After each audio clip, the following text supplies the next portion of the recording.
Биздин пайдалуу китептер каналына кош келипсиздер. Жакын адамдарыңыз ийгиликтүү болушун кааласаңыз, бөлүшүп, лайк басууну унутпаңыз. Жаңы аудио китептерди өткөрүп жибергиңиз келбесе, каналга катталып, коңгуроону басканды унутпаңыз. 6-бөлүм. Жашоонун мыйзамы, ыймандын мыйзамы. Ишеним бул сиздин оюңуздагы ой жана жүрөгүңүздөгү сезим. Сизге зыян келтире турган же көңүлүңүздү оорута турган нерселерге көңүл бурбаңыз. Түпкү туюңуңуздун айыктырууга, чыңдоого, байытууга жана шыктандууга себеп болгон күчүнө ишениңиз. Эгер ишенсеңиз, жараткан сизге белегин тартуулайт. Психотерапиядагы практикалык техникалар. Имаратты же көпүрөнү куруп жатканда же космос кемесин курууда инженер тааныш техника же мурун колдонулган көндүмдөр жана ыкмалар менен иштейт. Бул көндүмдөрдү жана ыкмаларды жакшы билүү зарыл. Дал ошондой эле жашооңузду башкарууңуз, көзөмөлгө алууңуз жана багыттооңуз үчүн белгилүү ыкмалар, жөндөмдөр жана тажрыйбалар бар. Бул ыкмалар жана тажрыйбалар абдан маанилүү. Инженерлер алтын дарбаза көпүрөсүн куруп жатканда алгач математикалык принциптерди жана касиеттерди түшүнүшү керек болчу. Анан алар булуң аркылуу өтүүчү идеалдуу көпүрөнүн элесин мээсинде элестетишти. 3-кадам сыналган жана далилденген ыкмаларды принциптерге ылайык колдонуу болду. Ушул 3 баскыч аралыгында көпүрө курулуп бүтүп, анын үстүнөн канчалаган муундар өтө башташты. Каалооңуз ишке ашсын десеңиз, анда тиешелүү техника жана ыкмалардан башташыңыз керек. Бул илимий жактан мүмкүн. Эч нерсе кокусунан болбойт. Бул тартип жана мыйзам дүйнөсү. Бул бөлүмдө сиз рухий жашооңузду түшүндүрүүгө жана тарбиялоого жардам бере турган практикалык ыкмаларды таба аласыз. Сиздин каалооңуз абада шарлардай илинбеши керек. Булар бир жакка барып, жашооңузда кандайдыр бир нерсеге жетишүүгө мүмкүнчүлүк бериши керек. Каалоо бул биз жетүү үчүн каалаган нерсе жөнүндөгү так жана ачык айкын пикир. Бул жан дүйнөнүн чыныгы каалоосу. Каалоо тилегиңиз сиздин дубаңыз. Бул сиздин эң негизги муктаждыктарыңыздан келип чыгат жана жашооңузда эмнени каалап жатканыңызды ачып берет. Анын табиятында инсандын бейпилдикке, ынтымакка, ден соолукка, рахаттануу жана жашоонун башка жакшылыктарына болгон ачкачылык жана суусап тургандыгы активдүү чагылдырылган. Түпкү туюмга жеткирүү үчүн өткөрүү ыкмасы. Жогоруда айтылгандай, каалоолордун аткарылышы үчүн түпкү туюмга керектүү сунуштарды киргизүү маанилүү. Муну аткаруунун эң жөнөкөй жолдорунун бири өткөрүү ыкмасы. Өткөрүү ыкмасы эң жакшы кыялдануу дүйнөсүндө жүзөгө ашат. Сиздин терең аң сезимиңизде натыйжага себепчи боло турган күч бар экенин билиңиз. Тынч жерде отуруп, өзүңүз каалаган нерсе жөнүндө ойлонуңуз. Мунун ушул учурдан тартып ишке аша баштаганын элестетиңиз. Катуу жөтөлүп, тамагы ооруп жаткан кичинекей кыздай болуңуз. Бул кыз кайра-кайра кайталай берди. Жөтөлүм басыла баштады. Азыр басылат.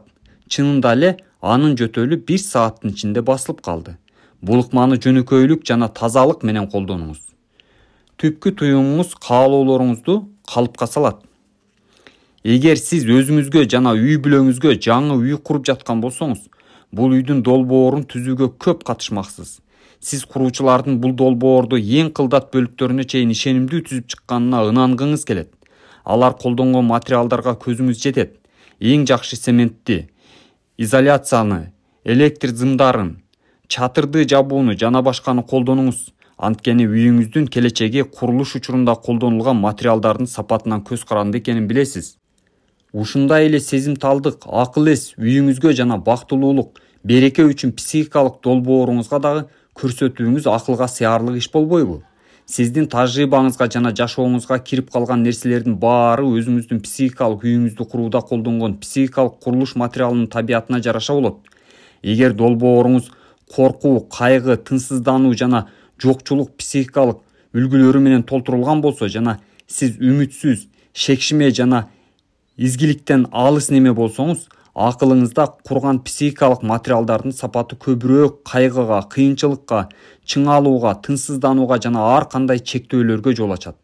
Жашооңуздогу эң маанилүү жана эң таасирдүү иш-аракеттердин бири ойго өткөргөн ар бир саатыңызда мээңизде бир нерсе куруу. Бул үнсүз жана көрүнбөгөн болсо да реалдуу ишке аша берет. Сиз акыл үйүңүздү тынымсыз куруп жатасыз. Сиздин ойлоруңуз жана психикалык сүрөттөрүңүз сиздин долбооруңузду билдирет. Саат сайын, мүнөт сайын сиз иштеп чыккан ойлоруңуз, кабыл алган идеяларыңыз жана ишенимдериңиз акылыңыздын жашыруун студиясында репетиция кылган көрүнүштөрүңүз менен эң сонун ден соолукка жетип, керемет ийгиликтерди багындырып, бакыт кушун колуңузга кондура аласыз. Сиз тынымсыз курууга кызыккан бул керемет сарай, бул сиздин инсандыгыңыз, бул планетадагы ким экениңиз жана жердеги жашоо урааныңыз болот. Жаңы долбоор иштеп чыгыңыз. Ошол учурдун бейпилдигин, гармониясын, кадыр баркын жана жакшы ниетин байкап, тунжураган тынчтыкта курулушуңузду улантыңыз. Буларды терең ойлонуп жатканыңызда жана кандайдыр бир талаптарды койгонуңузда түпкү туюмуңуз сиз иштеп чыккан ошол долбоорду кабыл алып, буларды ишке ашырууда өбөлгө болот. Каалоо тилек, илимий жана чыгармачылыгы. Илимий терминал такталып, иретке келтирилген бир маанидеги түшүнүктү билдирет. Келгиле, чыныгы дуба илимине жана чыгармачылыгына токтололу. Бул билим структурасы жашоонун негизги принциптери менен алектенет. Бул сиздин жашооңузда жана аларды ишенимдүү колдонгон ар бир кишинин жашоосунда көрүүгө боло турган ыкмаларды жана процесстерди сүрөттөйт. Чыгармачылык бул сиздин чеберчилигиңиз же иштөө ыгыңыз. Анын артында турган илим сиздин психологиялык сүрөтүңүзгө же оюңузга карата так реакциясы болуп саналат. Сиз каккан эшик сиз үчүн ачылат. Сиз издеген нерсеңизди табасыз. Бул окуу психологиялык жана рухий мыйзамдарды аныктагандыгын тастыктайт. Сиздин аң сезимдүү оюңузга түпкү туюмуңуздун түз жообу ар дайым бар. Нан кааласаңыз таш болбойт. Аны алуу үчүн ишенүү менен каалаш керек. Акылыңыз ойдон бир нерсеге өтөт. Адегенде мээде бир сүрөттөлүш болмоюнча кыймылдай албайт. Анткени ага кыймылдай турган эч нерсе жок.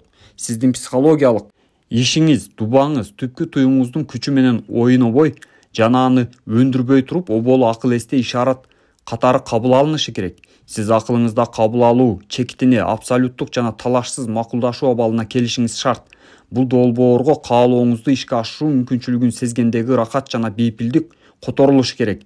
Чыныгы дубанын илим менен чыгармачылыктын өзөгүндө аң сезимиңиздин эбегейсиз акылмандыкка жана күчкө ээ болгон түпкү туюмуңуз себепчи болуп, натыйжага жетээриңизге так жооп алаарына байланыштуу маалыматыңыз жана ишенимиңиз бар.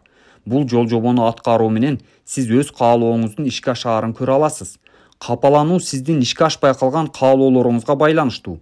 Эгер сиз тоскоолдуктарга, кечигүүлөргө жана кыйынчылыктарга токтолсоңуз, сиздин түпкү туюмуңуз дагы ошого жараша иштеп, сиздин жыргалчылыгыңызга тоскоол болот. Акылыңыздын жашыруун студиясында иштеп чыккан ойлоруңуз менен эң сонун ден соолукка, ийгиликке жана бакытка жете аласыз. Психологиялык илимдин жардамы аркылуу ийгиликке оңой жетүүнү каалаңыз. Визуалдаштыруу ыкмасы. Идеяны түзүүнүн эң оңой жана эң ишенимдүү жолу аны визуалдаштыруу. Аны чындыгында бар сыяктуу көзүңүз менен көрүү. Жөнөкөй көз менен сиз сырткы дүйнөдө эмне бар экенин гана көрө аласыз. Сиздин оюңуздагы кандайдыр бир сүрөт бул сиз күткөн жана көрбөгөн нерсеңиздин көрүнүшү. Кыялыңызда элестеткен нерсеңиз денеңизди кайсыл бир бөлүгүндө эле реалдуу. Идеялар жана ойлор реалдуу жана эгер сиз өзүңүздүн өздүк образыңызга бекем турсаңыз, бир күнү объективдүү дүйнөдө жолуктурасыз. Ой жүгүртүү процесси сиздин оюңузда эффекттерге себепчи болот. Бул таасирлер бир аздан кийин сиздин жашооңуздагы фактылар жана тажрыйбалар катары пайда болот. Архитекторлор өздөрү каалаган курулуштун түрүн көз алдында жандандырышат. Алар бул имаратты кандай бүтүшү керектигин өздөрү каалагандай көрүшөт. Сүрөттөө жана ой жүгүртүү процесстери имаратты ачып берген желим калыпка айланат. Имарат мейли жакшы, мейли жаман, мейли бир кабаттуу там болсун. Алар муну көз алдында элестете башташат. Архитектордун оюндагы идеяга кагазга долбоор катары сызылат. Андан кийин курулуш жетекчиси жана курулуш кызматкерлери керектүү материалдарды чогултушат. Жумуш имараттын акыркы баскычына чейин архитектор ойлоп тапкан калыптарга толук баш ийүү менен улантылат. Мен дагы эле алдыда чыгып сүйлөөдөн мурун ар дайым угуучулардын көңүлүн буруу ыкмаларын колдоном. Оюмдун тизгинин тартып, түпкү туюмумда ойлорумдун формаларын сунуштайм. Ошондо мен баардык аудиторияны көз алдыма алып келем. Залда отурган эркектер менен аялдар жан дүйнөсү жаркырап, андан илхам алып, шыктанып олтурушат. Мен аларды шайыр, бактылуу жана эркин көрөм. Идеяны оболу акылымда түзүмдөштүрүп алганым үчүн адамдардын мен өзүмдү аябай жакшы сезип жатам, айыктым, башкалардай эле болдум деп жатышканын элестетип, бирок унчукпай оюмда бекем кармайм. 10 мүнөткө чейин мына ушундай ойлор менен алпурушам. Ар бир адамдын акыл эси, организми сүйүүгө, жакшылыкка, сулуулукка барарына жетип, мелт калп толуп чыкканын билип, сезе алам. Менин байкоом ушундай бир деңгээлге жетет дейсиң, угуучулардын ден соолукта бактылуу болушун айтып жатышканын дагы уга алам. Анан баардык элестерди бир жерге топтоштуруп коюп, трибунага чыгам. Сөзгө чыкканымда бул ыкманы колдонсом, сүйлөп бүткөнүмдөн кийин адамдар мага келип өздөрүнүн тилектери жүзөгө ашканын айтып кетишет. Ойдо элестетүү ыкмасы. Бир элес миңдеген сөзгө татыйт деген байыркын акыл сөз бар. Түпкү оюмдун, туюмдун акыл эсте кармалган жана ишеним менен бышыкталган ар бир элес жүзөгө ашуучу реалдуулукка жакын. Кандай мамиле кылсам ошондой болом. Бир канча жыл мурун ар кайсы аймактарга барган бир саякатымда семинар өтүү үчүн Мидвестке бардым. Ошол аймакта туруктуу бир жерге ээ болгум келди. Ошондо кандайдыр бир жардамга муктаж болгондорго кызмат көрсөтө алмакмын. Саякатым мени аябай алыстарга алып барып салды, бирок бул идеяны унуткан жокмун. Вашингтон, Споканда болгон бир күнү кечинде мейманканада керебетте кээрилип жатканмын. Бир кезде ойлорумду токтотуп, тынч, пассивдүү бир рухий абалга өтүп, жык-жыймай элдин алдында сүйлөп жатканымды элестеттим. Угармандарга мен бул жерде турганыма абдан кубанычтамын деп жаттым. Мындай идеалдуу мүмкүнчүлүктү колго алууну тилек кылып жатам. Кыялымдагы угармандарды оюмдагы көзүм менен көрүп, мунун идеалдуулугун сездим. Мен кадимки актерлордун ролун ойноп, оюмдагы тасманы жандандырдым. Бул элес түпкү туюм аркылуу жаратканга жетээри менен абдан бактылуу кылды. Эртеси эртең менен ойгонгондо мен чоң тынчтыкты жана канааттанууну сезип жаттым. Бир нече күндөн кийин Мидвесттеги бир уюмдан чалып, мага жетекчиси болуп берүүмдү суранышты. Мен муну кабыл алдым. Мен ошол жерде бир нече жыл кызмат кылуунун рахатын таттым. Бул ыкма ойдо элестетүү ыкмасы деп аталат.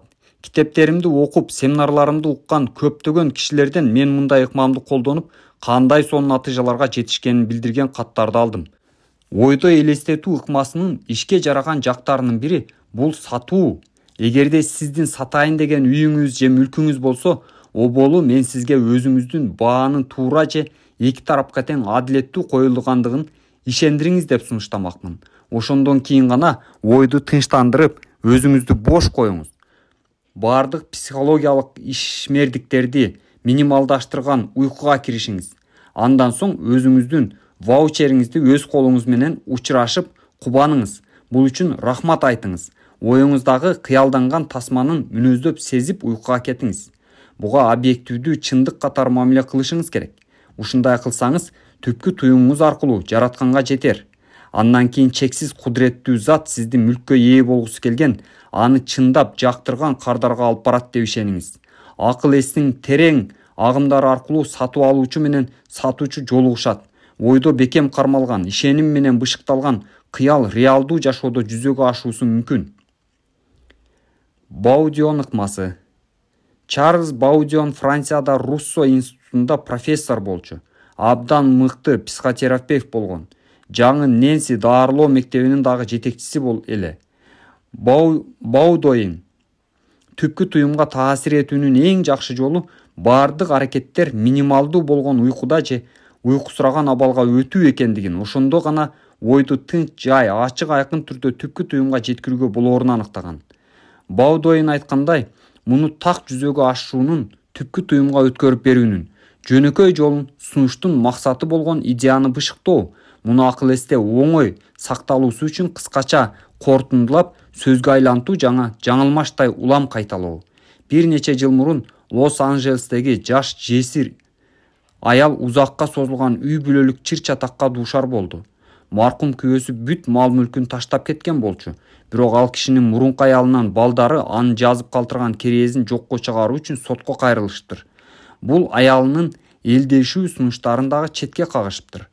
Бул аял менден жардам сураганда ага Баудойн ыкмасын түшүндүрдүм. Маселеге байланыштуу ойлорун акыл эсинде оңой бышыктап, бир канча сөз менен кортундулап, айтууга ылайыктуу кылып алуусун айттым. Анын ойлоп тапкан сөзү мындай болуптур: Кудайым буйруса бул маселе чечилди. Бул аял 10 күн токтотпой күн сайын кечинде диванга отуруп, организмин толугу менен бош коюп, уйкусураган абалга өтүп турган. Акырын үнсүз жана айтылган сөздү сезип, Кудайым буйруса бул маселе чечилди деп кайталай берген. Ошол тапта жан дүйнө бейпилдигине бөлөнүп, бүткүл тулку боюн кубанычка алган тынчтыкка жеткенин сезчү. Андан кийин нормалдуу терең уйкуга кетчү. 11 күнү эртең менен өзүн абдан жакшы абалда сезип, маселенин чечилгенине чын дилинен ишенип ойгонду. Ошол күнү адвокат ага телефон чалды. Каршы тараптын адвокаты менен доо арыз жазгандар элдешүүгө макул болгонун айтты. Ошентип ылайыктуу макулдашууга барышып, сот процесси токтотулду. Уктоо ыкмасы. Уйкуга кеткениңде маселелер минималдуу мааниде болот. Уктап жатканда түпкү туюм дээрлик артка чегинет. Мунун себеби уктаардан мурун жана ойгонгондон кийин түпкү туюм өзүн эң жогорку деңгээлде көрсөтөт. Мындай учурда каалоону басаңдаткан, ушундайча түпкү туюм тарабынан кабыл алынуусуна тоскоол болгон терс ойлор жок болот. Сиз кандайдыр бир зыяндуу адаттан арылууну каалайсыз дейли. Ыңгайлуу абалды аныктап, денеңизди бошотуп, кыймылсыз тынч абалда туруңуз. Көшүлүп бары уйкусурап, үнсүз жана муну кайталаңыз. Мен бул адаттан толугу менен арылам. Мен акыл эсим жайында жана жан дүйнөмдүн бейпилдиги укмуштуудай абалда. Күн сайын эртең менен жана кечинде 5-10 мүнөт ушул сөздөрдү акырын, жай жана чын дилден кайталаңыз. Кайталаган сайын эмоционалдык маани өсөт. Терс адатты кайталоо түрткүсү сезилгенде өзүңүзгө өзүңүз ошол эле формуланы бийик үн менен кайталаңыз. Ошентип сиз өзүңүздүн түпкү туюмуңузга кабыл алуу идеясын берген болосуз да, Кудай буйруса айыгуу жүзөгө ашат. Ыраазычылык билдирем ыкмасы. Ыраазы болгон жүрөк жаратканга ар дайым жакын. Жакында бир жаш эне бул ыкманы колдонуу тажрыйбасы жөнүндө айтып бердим. Мен жумушсуз элем, акчам да жок болчу, деди ал. Курсагын тойгузуп, кийим кече алып берип, карашым керек болгон 3 кичинекей балам бар эле. Эмне кылаарымды билбей калдым. Анан сиздин тилегибиз орундала электе шүгүр кылышыбыз керек дегениңизди уктум. Сиздин бул сөзүңүз көңүлүмө чагылган тийгендей катуу таасир этти. Мен муну сынап көрүшүм керектигин билчүмүн. Бул аял 3 жума бою күнүгө кечинде жана эртең менен минтип кайталап турду. Байлыгым үчүн ыраазычылык билдирем. Муну көшүлгөн бейпил абалда кылчу жана мээсинде шүгүрчүлүк жана рухий абал басымдуулук кылганга чейин улантчу. Ал чексиз кудуреттүү затты көрө албай турганын билсе дагы, өзүнүн каалоо тилектери жетип жатканын кыялданды. Ал акчага, кызматка, тамак ашка карата байлыктын ой сүрөтү негизги себеп экенин түшүндүрүп, рухий кабылдоонун ички көзү менен көргөн.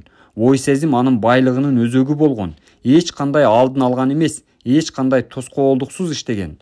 Рухий реакциясын көрүп, өзү муктаж болгон акчага, шартка, тамак ашка байланыштуу байлыкка тиешелүү ой шарттардын биринчи себеби болгонун байкай алды.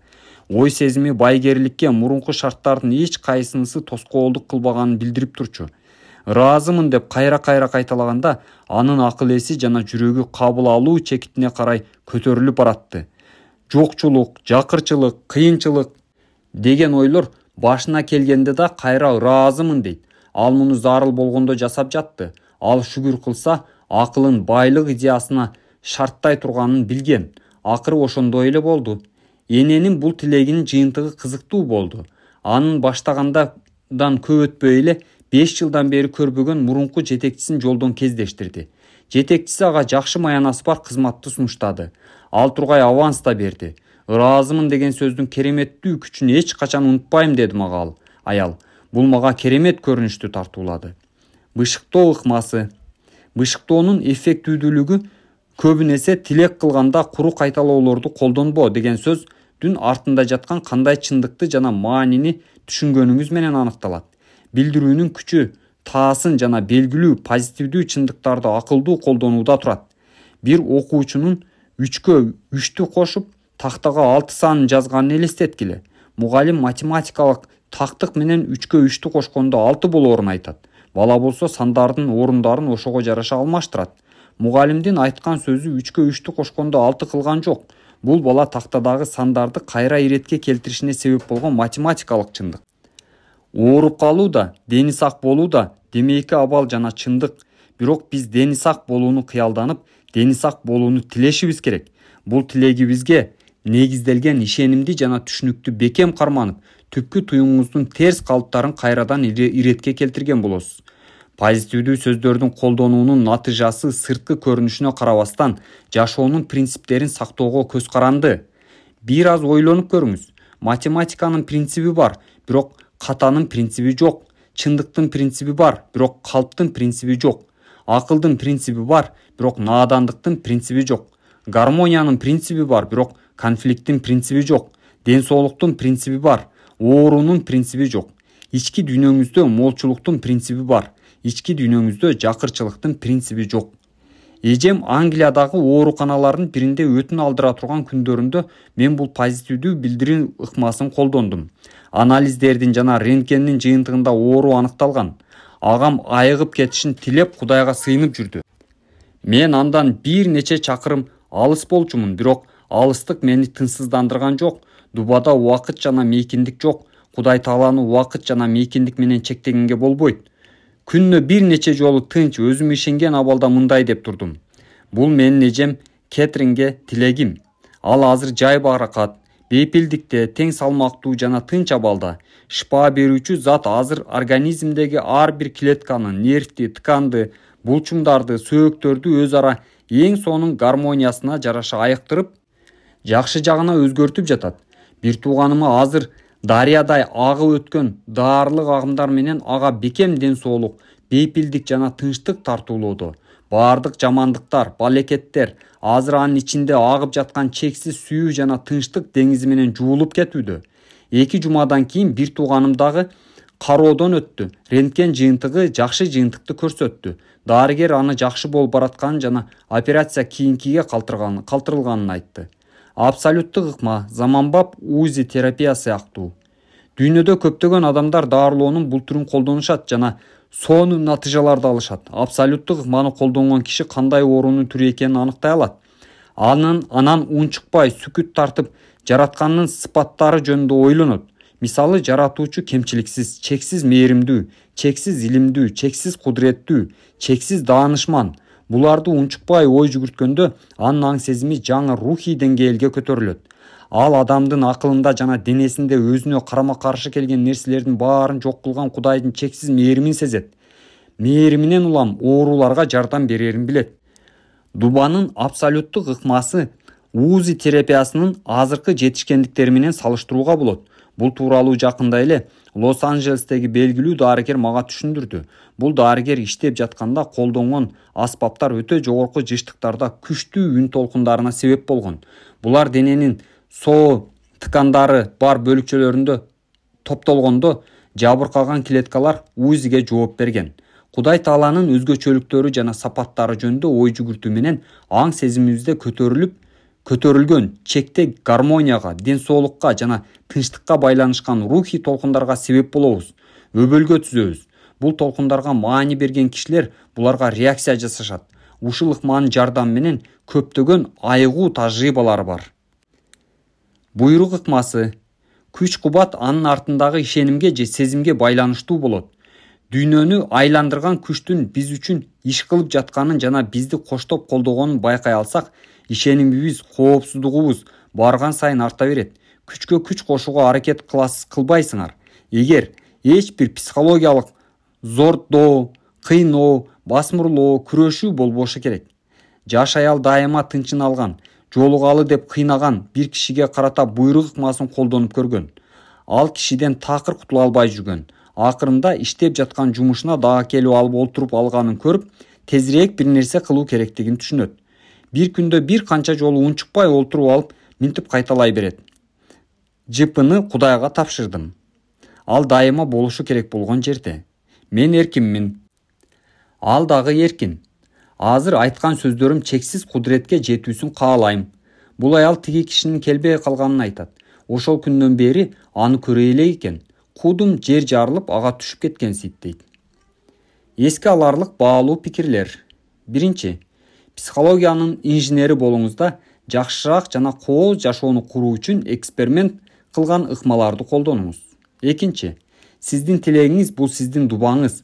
Көз алдыңызга тилегиңиздин орундалганын элестетиңиз, реалдуулукту сезиңиз. Мына ошондо дубаңыздын кайтарымын көрүп, рахаттанып жашайсыз. 3. Психологиялык билимдин жардамы менен ийгиликке оңой жетүүнү тилеңиз. 4. Акыл эсиңиздин купуя студиясында бышып жетилген тилектер аркылуу жараткандын эң сонун ден соолук, ийгилик жана бактылуулук тартууларына ишениңиз. 5. Тилегиңиздин жараткан тарабынан аткарылаарын алдын ала сезүүнүн кубанычын жана рахатын сезиңиз. Акыл эсиңиздеги кандайдыр бир ойдун картинасы бул сиз ойлогондун дал өзү, көрө албаган нерселериңиздин далили. 6. Оюңуздагы аң сезимдүү бир картина 1000 сөзгө татыйт. 7. Тилек кылганда аргалардан жана психикалык зордоолордон алыс болуңуз. Ыкшоолонуп уйкусураңыз жана дубаңыз кабыл болорун билиңиз. 8. Шүгүрчүлүккө толуп турган бир жүрөк ар дайым ааламдын байлыгына жакын болорун унутпаңыз. 9. Баян ойдогудай болгонун айтуу. Акыл эстин принципин туура кабыл алсаңыз, мунун тескери жагындагы көптөгөн таасирлерден көз карандысыз түрдө тилектериңиздин орундалганын көрө аласыз. 9. Улуу заттын мээримин жана кудуретин ойлонуп, саламаттык, бейпилдик толкундарын тилеңиз. 10. Сиз каалаган жана туура деп сезген көптөгөн нерсе буюрса турмушка ашат. Гармония, саламаттык, бейпилдик жана молчулукту тилеңиз. Аң сезимдүү түрдө баяндаган нерсени бир канча мүнөттөн кийин оюңуздан чыгарып салбаңыз. Бул сиз баяндаган позитивдүү сөздү таасирсиз абалга айлантып салат. Биздин пайдалуу китептер каналына кош келипсиздер. Жакын адамдарыңыз ийгиликтүү болушун кааласаңыз, бөлүшүп, лайк басууну унутпаңыз. Жаңы аудио китептерди өткөрүп жибергиңиз келбесе, каналга катталып, коңгуроону басканды унутпаңыз. 7 бөлүм. Казынанын ачкычы сиздин жан дүйнөңүздө. Чын жүрөктөн самаган нерселердин кайтарымын алуу үчүн өзүңүздүн жан дүйнөңүзгө үңүлүп караңыз.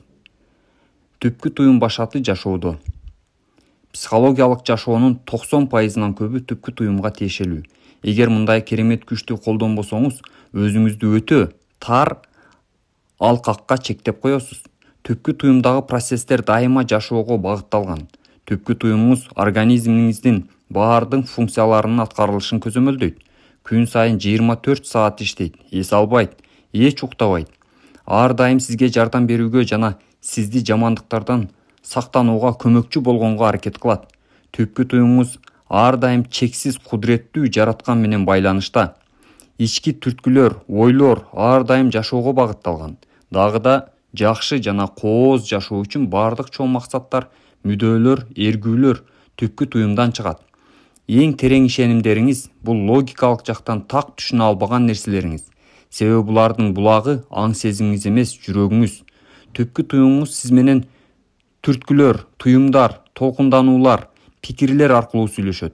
Сизге дайыма бийиктеп көтөрүлүүнү, чектен ашып өтүүңүздү, өзүңүздү алдыга жылууңузду, кереметтерди жашашыңызды жана жолду басып өтүүңүздү шыбырап гана турат.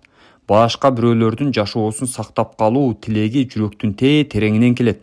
Мисалы 1906 жылы 18 апрелде Сан-Францискодогу коркунучтуу жер титирөөдө жана өрттө жабыр тартып узак убакыт төшөккө жатып калган бейтаптар оордуларынан туруп, өтө чоң кайратмандык менен чыдамкайлыктын өрнөгүн көрсөтүшкөн.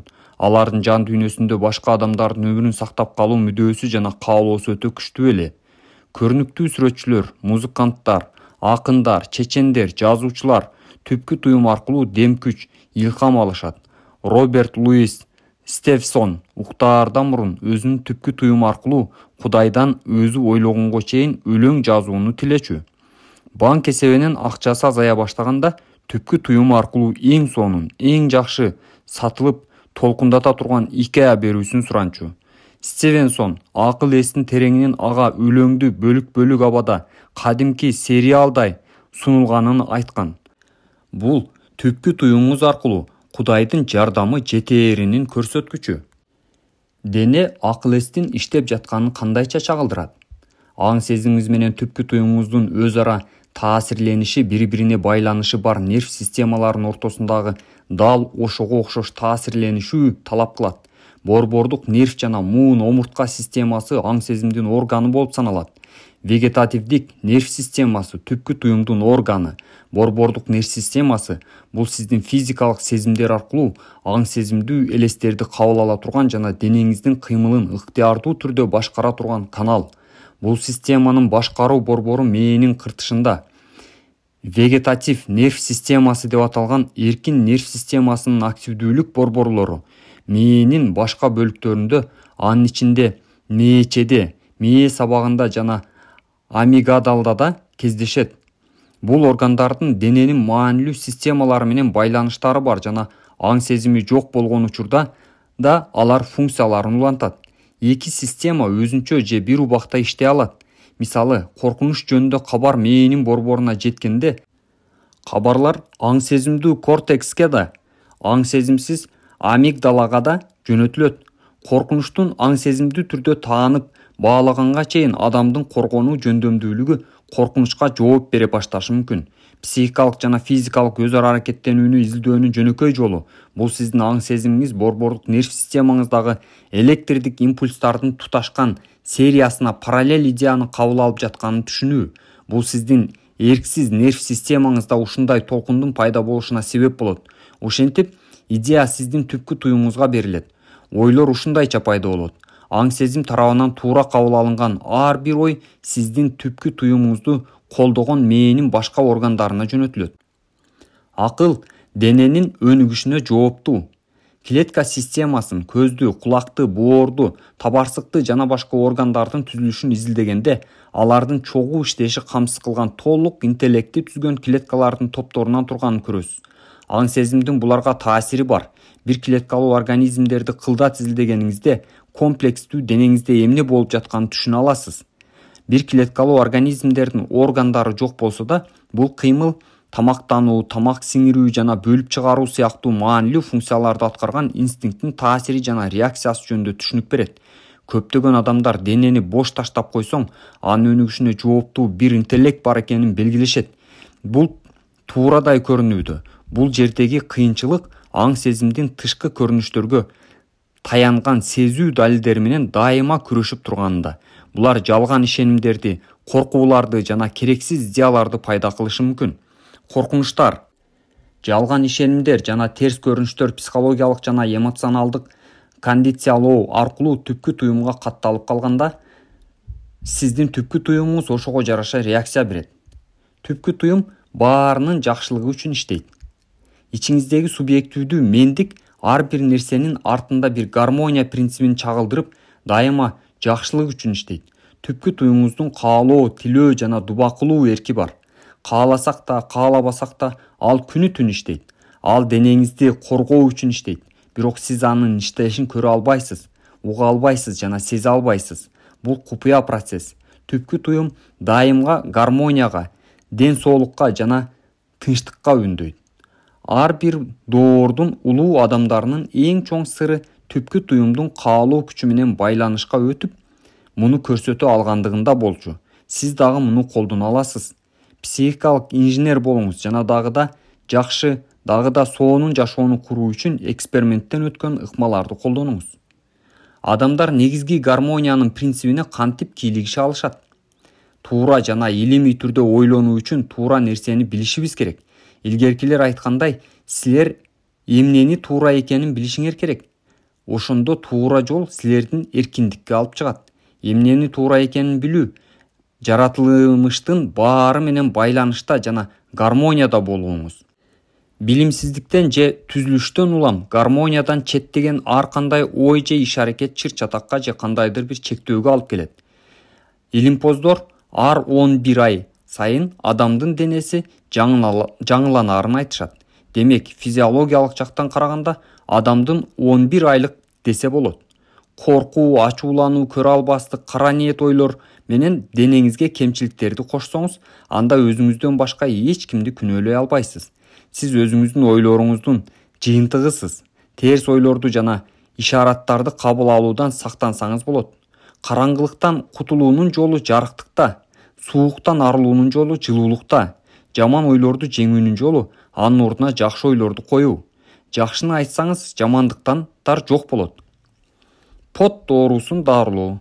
пот оорусу же омуртка кургагучугу илгерки балдар үчүн өтө чоң илдет болгон. Мындай ооруга чалдыккан балдардын бири Индиана штатынын Индианаполис шаарында жашаган Фредерик Элиас Эндрюс болгон. Оорудан катуу жабыркап, майып болуп, колу тизеси араң кыймылдап калган. Дарыгер анын айыгып кетүүсү мүмкүн эмес деген. Эндрюс бул чечимди кабыл алуудан баш тартты. Ал жаратканга жалбарып дуба кылды. Дубасын күнүнө бир канча жолу кайталап, өзү муктаж болгон сапаттарга ээ болууну оболу акыл эсинде жандандырды. Мен жакшымын.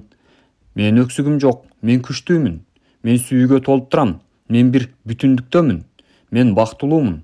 О жараткан, мага жардам бер. Кечинде уйкуга кетерден мурун жасаган акыркы иши эртең менен ойгонгондон кийин жасай турган биринчи иши муну кайталоо эле. Башкалар үчүн тилек кылып сүйүүгө жана ден соолукка байланыштуу ойлорун бышыктачу. Мындай акыл эстик принциптин жана тилегинин кайтарымын көп ирет ашыкчасы менен көрдү. Анын ишеними жана туруктуулугу ага чоң чечимдерге баруусуна түрткү болду. Коркуу, ачуулануу, кызганыч жана суктанууга байланыштуу ойлор көңүлүн бурганда дароо каршы күчүн ортого салып, позитивдүү баянын кайталай баштачу. Түпкү туюм адатка айланган ой калыбынын табиятына ылайык реакция кылчу. Акырында күчтүү, чыйралган, ден соолугу бекем киши болду. Түпкү туюм аркылуу толук кандуу киши болуу. Түпкү туюмдун айыгууга себепчи күчү жөнүндө кылган семинарларыма келип катышкан жаш жигиттин көзүндө олуттуу илдет бар болчу. Көз догдуру ага өтө оор, татаал операция жасатуу керектигин айткан. Бул киши дубанын илимий негизин билгенден кийин өзүнө өзү мындай деди: көздөрүмдү жараткан Кудай түпкү туюм аркылуу кайра айыктырат. Күн сайын жатаарда кадимкидей медитация кылып жаткандай, уйкусурагандай абалга өтөт. Көңүлүн токтотуп, көз догдур тууралуу ойлонот. Догдурдун алдында турганын көз алдына элестетип, анын мындай деп жатканын кыялданат же акыл эсине жаңыртат. Укмуштуудай керемет бир нерсе болду. Күн сайын уктаардан мурун 5 мүнөт муну кайталайт. 3 аптадан кийин көз догдурга жолукмак. Догдур анын көзүн даарылады да, укмуштуудай керемет бир нерсе болду деди. Ал кандай кубулуш эле? Бул киши өз тилегин түпкү туюм аркылуу жаратканга жеткире алган. Сиздин кандайча жакшы абалга алып келерин дагы бир мисал. Эске аларлык баалуу пикирлер. Биринчи, түпкү туюмуңуз организмиңиздин көзөмөлдөөчүсү болуп саналат жана ал күн сайын 24 саат иш үстүндө болот. Терс ой менен ага таасир эте аласыз. Экинчи, уктаардан мурун түпкү туюмуңузга жакшы ой пикирлерди сунуштайлы. Үчүнчү, ойлоруңузга көңүл буруңуз. Туура кабыл алынган ар бир ой түпкү туюмдун чели аркылуу түпкү туюмдун мээдеги калыбына жөнөтүлөт жана анын организмге таасири бар. Төртүнчү, түпкү туюмуңузду туура терминдер менен азыктандырыңыз. Түпкү туюмуңуздагы иш процесстер ар дайым сиз көндүмгө айландырган ойлордун калыбына жараша жүрөт. Бешинчи, ар 11 ай сайын денеңиз толук алмашат. Ойлоруңузду өзгөртүп, өзгөрүүнү камсыз кылып денеңизге таасир этиңиз. Алтынчы, кызганыч, коркуу, кайгы, тынчсызданууга негизделген ойлор нервтериңизге жана бездериңизге зыян келтирет. Бул албетте ар кандай физикалык, психологиялык оорулардын пайда болушуна себеп болот. Аң сезимдүү түрдө айткан жана туура болгонун сезген көптөгөн нерсе акыл эзиңизде, организмиңизде өз таасирин көрсөтөт. Жакшы нерселерди айтыңыз, жашоонун рахатын көрүңүз. 8 бөлүм.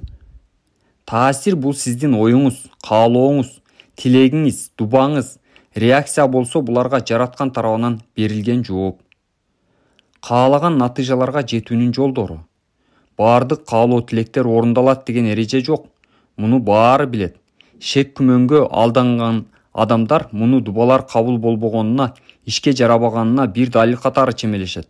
Бирок алар эстен чыгарган бир нерсе бар. Каалоо тилектерибиз орундалышы үчүн илимий негизди так түшүнүп, эффективдүү колдонуу керек. Ошондо гана белгилүү бир каалоону эмнеликтен эффективдүү болбогонун түшүнөбүз жана аны дагы да эффективдүү кылуу үчүн практикалык бир ыкма таба алабыз. Деги каалоо тилектер сиз каалагандай орундалбаганын байкасаңыз, анда эмне болот?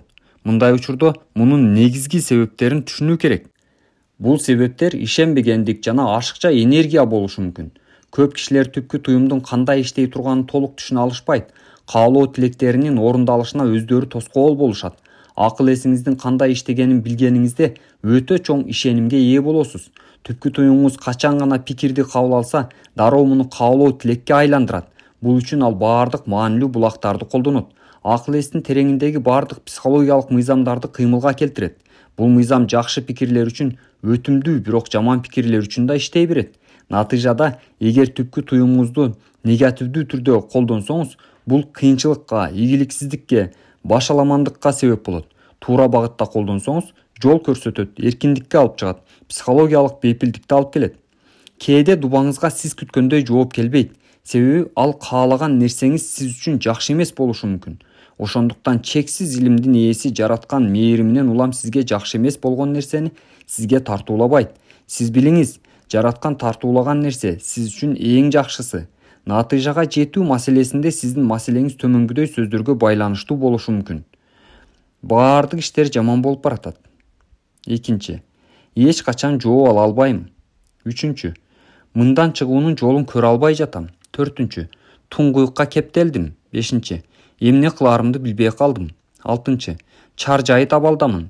Мындай сөздөрдү колдонгонуңузда түпкү туюңуз эмнени каалап, эмнени тилешти билбей калат. Ишенимиңиз азайып, үмүтүңүз жоголот.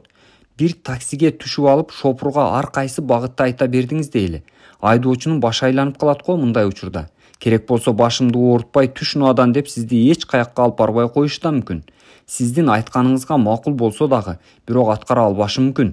Акырында өзүңүз дагы эч ким ойлобогон жерге барып каларыңызды билбей каласыз.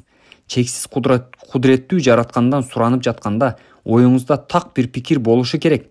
Кандайдыр бир чыгуу жолу болгонуна, ооруга байланыштуу бир арга табылаарына ишенишиңиз керек. Себеби жараткан мунун жообун билет. Түпкү туюңузда так бир чечимге келгениңизде ой токтотуп, эмнеге ишенген болсоңуз ошону тилеген болосуз. Уста менен болгон байланыш. Аба ырайы өтө суук болгон күндөрү электр меши бузулуп калган үйдүн ээси уста чакырды. Уста дароо жетип келди. Жарым сааттын ичинде меш кадимгидей иштей баштады. Уста үйдүн ээсине $200 кызмат акысы жазылганын дүрмөкчүнү сунду. Эмне деп үйдүн ээси ачууланып кыйкырып киришти. Канча убакыт алек болдуң? Болгону кичинекей бир нерсени алмаштырып койдуң. $5 ашпаган бир буюм үчүн менден кантип $200 сурап жатасың? Уста ийинин силкип койду. Мен алмаштырган нерсе үчүн болгон $2 сурадым. Баасы ошончо. Үйдүн ээси колун силкип дүрмөкчүнү көрсөттү. $2 дейсиңби деп кыйкырды. Бул жерде $200 жазылып турбайбы? Туура деди уста. Эмне бузулганын, муну кантип оңдоого болоорун билүүнүн баасы $198. Түпкү туюңуз сизди уста менен байланыштырат. Уста организмдеги ар бир органдын кандай иштерин кантип айыгарын билет. Ден соолук сурасаңыз, сизге ден соолук тартуулайт. Айырмачылыктарга жана кыйынчылыктарга маталып калбаңыз. Натыйжанын кандай болоорун билиңиз. Мейли ден соолук, мейли акча, мейли карым-катышка байланыштуу болсун, маселенин чечилерин билгендеги кубанычты сезиңиз. Өтө оор кеселден айыккандан кийин өзүңүздү кандай сезип каларыңызды эстеңиз. Сезимиңизди түпкү туюңуздун ишмердигинин локомотиви болгонун унутпаңыз.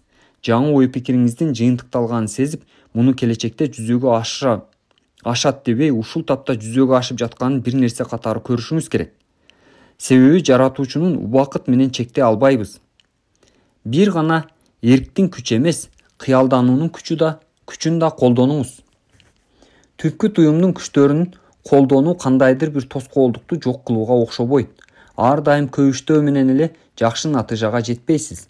Бир гана эрктин күчүн колдонбоңуз. Натыйжаны жана бул аркылуу пайда болгон эркиндик абалын көз алдыңызга элестетиңиз. Акыл эсиңиз кийлигишип, натыйжага жетүү үчүн ар кандай жолдорду таап, ошол жолдорду түпкү туюмга өткөзүп, каалоо тилекке айландырат. Буга чыдаңыз. Интеллектуалдык маселени чечүү жөндөмүңүздү бир тарапка кое туруңуз. Жөнөкөй жаш баладай кереметтерди пайда кылган бир ишенимди сактоого аракет кылыңыз. Көз алдыңызда мындай маселеден же проблемадан арылган абалыңызды элестетиңиз. Сиз артынан сая түшкөн эркиндик абалын, сезимтал рахатын колдонуңуз. Ар кандай бюрократияны процесстен чыгарып салыңыз. Эң жакшы жол жөнөкөй жол болуп саналат. Ырааттуу кыялдар кантип кереметтерге себепчи болот. Жараткандан жооп алуунун эң жакшы жолдорунун бирөөсү ырааттуу же илимий кыял күчү болуп саналат. Жогоруда да көргөнүңүздөй түпкү туюм организмдин көзөмөлдөөчүсү, баардык маанилүү функцияларды көзөмөлгө алат, кыялыңызды дагы көзөмөлдөйт. Ишенимдүү бир нерсени туура кабыл алуу бул бар деп жашоо. Мындай рухий абалды сактай алсаңыз, каалоо тилектерди жүзөгө ашканына күбө болуунун рахатын татасыз. Бул тилектин жүзөгө ашышы үчүн 3 баскычка муктаждык бар. Биринчи, маселени байкоо же кабыл алуу. Экинчи, маселени эң жакшы чечимди же чыгуу жолун билген жаратканга тапшыруу. Үчүнчү, маселенин чечилерине чын дилден ишенип бейпилдикке жетүү. Шек күмөндөр тилегиңиздин жүзөгө ашышына тоскоол болот. Өзүңүзгө өзүңүз атаганат, айыгып калсам кана же болбосо ишке жарайт окшойт дебеңиз. Жасала турган иш жөнүндөгү сезимдериңиз процессти аныктайт. Гармония сиздин колуңузда. Ден соолугуңузда жакшы болоорун ишенимдүү түрдө тилеңиз. Зордоо терс таасир берет. Эмил Коу өзүнүн лекцияларынын аркасында АКШда көптөгөн күйөрмандарды жана колдоочуларды өзүнө тарта алган көрүнүктүү психолог болгон. Анын эң маанилүү көз караштарынын бири төмөнкүчө. Каалоолоруңар менен кыялдануу күчүңөр карама-каршы келгенде, кыялдануу күчүңөр жеңип чыгат. Муну терс таасир мыйзамы деп атап коет. Жерде жаткан ичке тактайда басышыңыз керек дейли. Муну албетте эч кыйналбай жасай аласыз. Анан ошол тактайды жерден 5 метр жогоруда эки дубалдын ортосуна асылып турганын элестетиңиз. Анын үстүнө басып өтөт белеңиз? Басып өтө алат белеңиз? Балким жок. Тактайдын үстүнө басып өтүүнү каалаганыңыз көңүлүңүздөгү ойго карама-каршы келмек. Тактайдын үстүндө басып баратып бутуңуз тайып жерге кулап түшөрүңүздү элестетмексиз. Басып өтүүнү абдан кааламаксыз, бирок кулап түшүү коркунучу сизге тоскоол болмок. Көңүлдөгү күдүк ойдун күчүн жеңүү жана муну басаңдатуу үчүн канчалык аракет кылсаңыз, кулап түшүү пикири ого бетер күчөйт. Ийгиликке жетүү үчүн эркимдин күчүн колдоном деген ой ийгиликке жете албай калбаймбы деген ойду козутат. Психологиялык аракет талап кылынган нерсенин тескерисин пайда кылып, кишинин өзүнүн жеңилүүсүнө себеп болот. Эрктин күчүн арттырууга аракет кылуу бул алсыздык абалга басым жасагандык. Бул жашыл бегемотту ойлобой коюу үчүн колуңуздан келген баардык нерсени кылайын деген чечимдей эле нерсе. Чечим жашыл бегемот жөнүндөгү ойду акыл эсте басымдуу абалга алып келет. Түпкү туюм басмырланган пикирге ар дайым ашыкча реакция көрсөтөт. Түпкү туюңуз карама-каршылыктуу эки пикирдин кайсынысы күчтүү болсо, ошону кабыл алат. Өзүңүз мына буларды ойлоп жатып таба аласыз. Биринчи, жакшы болгум келет. Эмне үчүн жакшы боло албай жатам? Экинчи, аябай аракет кылсам да эмне үчүн натыйжага жете албай жатам? Үчүнчү, өзүмдү көбүрөөк кыстоом керек. Төртүнчү, өзүм ээ болгон баардык эркимдин күчүн колдонушум керек. Эмнеден ката кетирип жатканыңызды көрө алышыңыз керек. Аябай аракет кылып жатасыз. Эркиңиздин күчүн колдонуп түпкү туюңузду, пикириңизди кабыл алууга кыстабаңыз. Бул аракеттер сизди ийгиликке алып барбайт. Мындай учурда тилектериңиз таш каап тескери айланат. Андан көрө күч аракет жумшабаган оң. Мурда кийин башыңызга мындай нерсе келди беле? Мисалы, бир сынакка катышууңуз керек дейли. Сабак даярдап, темаларды карап аябай көп убакыт сарптадыңыз. Баардык нерсени абдан жакшы билип алганыңызды сезип турасыз. Бирок актай сынак кагазы алдыңызга коюлганда акыл эсиңиз боп-бош болгонун байкайсыз. Билген нерсеңиздин баары мээңизден чыгып кеткен. Акылыңызда темага байланыштуу эч нерсе жок. Тиштенип, эркиңизди бүт бойдон топтойсуз, бирок сиз канчалык аракет кылган сайын маалыматтар ого бетер алыстап бараткансыйт. Тилегиңиз таштап калгандай абалда сынак салонунан чыгыңыз. Психологиялык басмырлоо бүттү. Бир канча мүнөт өткөндөн кийин бир аз мурун үмүтсүз абалда табууга аракет кылган суроолордун жооптору кайдан жайдан акылыңызга келе баштайт. Өзүңүзгө өзүңүз темалардын баарын билем деп жаткан болчусуз. Негизинен билчүсүз, бирок зарыл учурда кайда эле алар? Сиздин катаңыз өзүңүздүн эстөөгө зордогондугуңузда. Тескери таасир мыйзамы бул сизди ийгиликке эмес, ийгиликсиздикке алып барат. Арзуулардын, кыялдын күчүнө каршы келишин кандай алдын алуу керек? Психологиялык чыңалуу же эрктин күчүн колдонуу карама-каршылыкты пайда кылуу дегендик. Бирок карама-каршылыкты элестетүүнүн өзү карама-каршылыкты пайда кылат. Эгер көңүлдөрүңүздөрдү каалоо тилектериңерге жетүүгө тоскоол болгон нерселерге бурсаңар, анда каалоо жеткире турган элементтерди көбүрөөк болушуна мүмкүн болбой калат. кандайдыр бир пикир, каалоо же психологиялык шарттар темасында аң сезимиңиз жана түпкү туюңуз гармонияда же өз ара түшүнүшүү абалында болушу абзел. Акыры акыл эсиңиздин ар кайсы бөлүмдөрүнүн арасында карама-каршылык калбаган кезде тилектериңиздин карама-каршы келгенин көрөсүз. Сиз менен каалоолоруңуз, оюңуз менен сезимиңиз, пикириңиз менен сезимиңиз, каалооңуз менен кыялыңыздын ортосунда өз ара түшүнүшүү болушу керек. Бардык кыймыл-аракеттерди минимумга түшүргөн уйку абалына өтүп, каалоолоруңуз менен кыялдануу күчүңүздүн ортосундагы бардык карама-каршылыктардан алыс болуңуз. Уйку абалында аң сезим дээрлик артка чегинет. Түпкү туюңуздун тазартуу үчүн эң ылайыктуу убакыт уйкудан бир аз мурунку мезгил. Бул баскычта каалоолоруңузду таасирсиз абалга алып келген, түпкү туюм тарабынан кабыл алынуусун тоскоолдук кылган терс ойлор жана ишараттар дээрлик жок болот. Анын ордуна келе турган каалоонун реалдуулугун кыялданып көрүп, ийгиликке жетүүнүн толкундаткан кубанычын сезсеңиз, түпкү туюңуз каалооңузду кабыл алат. Көптөгөн кишилер проблемаларын көзөмөлдөө, багыттоо жана ыраттуу кыялдануу күчү аркылуу чечет. Туура болгонун кыялданып, сизге бардык нерсенин жүзөгө ашарын билишет. Шара деген жаш келин мага келгенде айласы кетип турган. Ал тынымсыз кийинкиге калтырылган жана аягы жок узак татаал териштирүү иши менен алек болуп жүрүптүр. Анын эң чоң тилеги бул иштин ынтымакта бүтүш эле.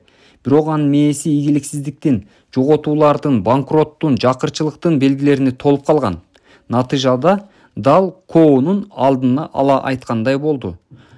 Шаранын кыялы каалоосуна үстөмдүк кылып, иш созулуп кетти. Менин сунушум боюнча Шара күн сайын уктаа аралында уйкусурап, маселенин эң жакшы чечилишин элестете баштады. Ал колунан келгендин баарын ойлонду. Көңүлүндөгү белгилер жүрөгүнүн каалоосуна дал келиши керек экенин билчү. Акырында уктап баратып, иш бүтүп калгандан кийин адвокат менен жолугууну кыялданчу. Ал анын натыйжасы жөнүндө суроолорду берип жатканын жана анын түшүндүрмөлөрүн угуп жаткансыган. Адвокат бир эле нерсени кайра-кайра айтып жатты. Иш соттон тышкары чечилди. Кынтыксыз, абдан шайкеш чечим табылды. Күнү бою башына коркунучтуу ойлор келгенде, Шара адвокат менен жолугуп калган анын сөзү, мимикасы менен элестетип турду. Ал юристтин жылмаюусун, жүрүм-турумун, үнүнүн тонун, колдонгон конкреттүү сөздөрүн элестетти. Ал муну ушунчалык бат-баттан жана ушунчалык чоң ишеним менен жасагандыктан коркуу сезими акылына топтоло электе эле жеңе баштады. Бир нече жумадан кийин адвокат ага телефон чалды. Ал Шаранын ойлогон жана чындык деп эсептегенин тастыктады.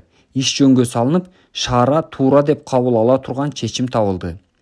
Эске аларлык баалуу пикирлер. Биринчи, психикалык чыңалуу жана ашыкча күч-аракет тынчсызданууну жана коркууну көрсөтүп, сиз каалаган нерсеңизге тоскоол болот. Денени бош таштап коюу маселени чечет. Экинчи, салттуу ыкмалардан көз карандысыз ойлонуңуз жана пландаштырыңыз. Ар бир суроонун жообу жана чечими бар экенин билиңиз. Үчүнчү, жүрөгүңүздүн согушуна, өпкөңүздүн дем алуусуна жана денеңиздеги кайсы бир органдын функцияларына өтө эле тынчсызданбаңыз. Төртүнчү, жараткан кааласаңыз ден соолук, кааласаңыз байлык тартуулайт. Сиз эмнени каалап жатасыз? Бешинчи, элестетүү бул сиздин эң чоң талантыңыз. Сулуулукту жана жакшылыкты гана элестетиңиз. Сиз өзүңүз кыялданган кишисиз. Алтынчы, уйку абалында аң сезим менен түпкү туюмуңуздун ортосундагы конфликттерден качыңыз. Ошондой эле уктаардан мурун каалооңуздун жүзөгө ашканын кайра-кайра элестетиңиз. Бейпилдикте уктап, рахаттанып ойгонуңуз. Аффирмация бул ошондой болгонун айтуу. Акыл эстин мындай принцибин туура